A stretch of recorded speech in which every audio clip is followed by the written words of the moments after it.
As you might know, the embargo for The Lion King lifted earlier this morning, and as you also might know, a flood of reviews have begun pouring in, even though the movie won't come out for about another week, I believe a week from today. People will be able to see Disney's Jon Favreau's The Lion King, the live-action remake of the 1994 beloved award-winning classic Disney film. Now, as it was pointed out to me after the screening I attended yesterday, yes, I have seen the movie. I'm here to talk about it in the context of critical reception. The term that is preferred by the studio and reps and other people who care about such things is photorealistic, not live action. Because as compared to Jon Favreau's The Jungle Book, which came out a few years ago and also featured a host of ultra-realistic animals running around a jungle that was completely fabricated in computers and partially on a soundstage. There were no actual locations involved in that film, as far as I know. This movie has no human actors in it except those who are recording the voices and singing the songs for the characters. Now, the reception to The Lion King is both surprising to me and unsurprising, in that I am baffled at how people can walk away from seeing this movie and not be completely bowled over by the technical wizardry and passion that went into every frame of this film. But I'm also not surprised because it's very easy to jump on the anti-Disney train as far as this being another one of the remake cash grabs. I do understand that perspective. This year alone, we've been treated with, or I should say assaulted by, both Dumbo and Aladdin, which in my opinion, not so humbly, not so humble opinion, I guess I should say, those are soulish cash grabs, even though they were done by big directors like Guy Ritchie and Tim Burton, who have made serious art in the past, yes, including Guy Ritchie. I will defend the Man from U.N.C.L.E. remake till the cows come home. Those films stray so far from the source material, and indeed the point of their animated counterparts is to be unrecognizable. However, with The Lion King, Jon Favreau decided very deliberately, much like Tim Burton, I'm sorry, I said Tim Burton again, Gus Van Sant with Psycho back in 1998. Wow, imagine Tim Burton's Psycho. Let's not. Anyway, much like Gus Van Sant's Psycho remake, he went shot for shot. So if you've seen the 1994 Lion King recently, you're going to have a crazy sense of deja vu watching this new version.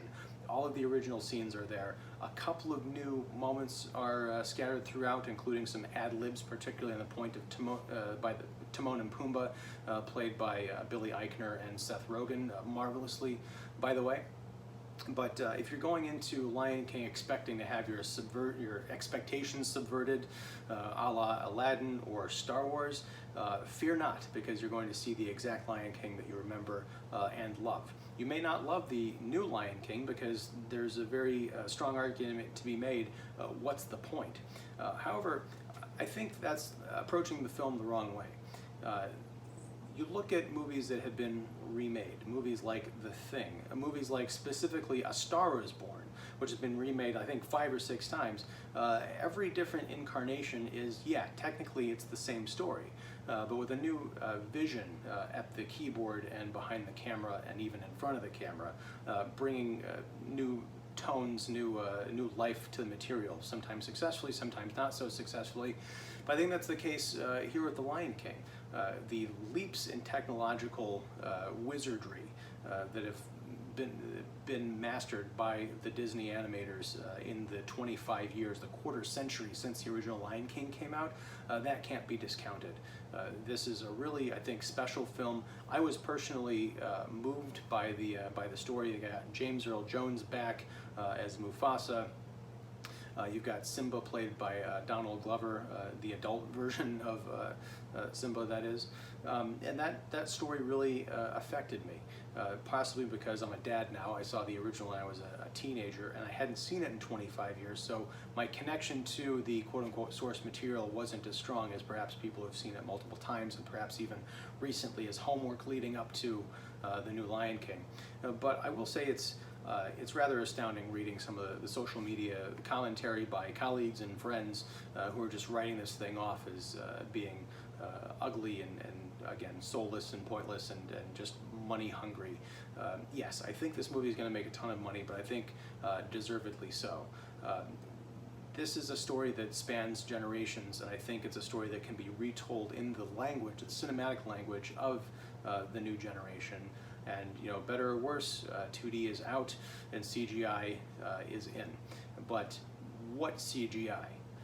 It's just is simply breathtaking. The opening sequence alone, which if you've watched the original Lion King, it's practically storyboarded, almost like 3D traced on top of the original film. But some of the shots in the original are so dynamic that you wonder, what would that look like in real life? Well, now you can get a sense of what that would look like in real life.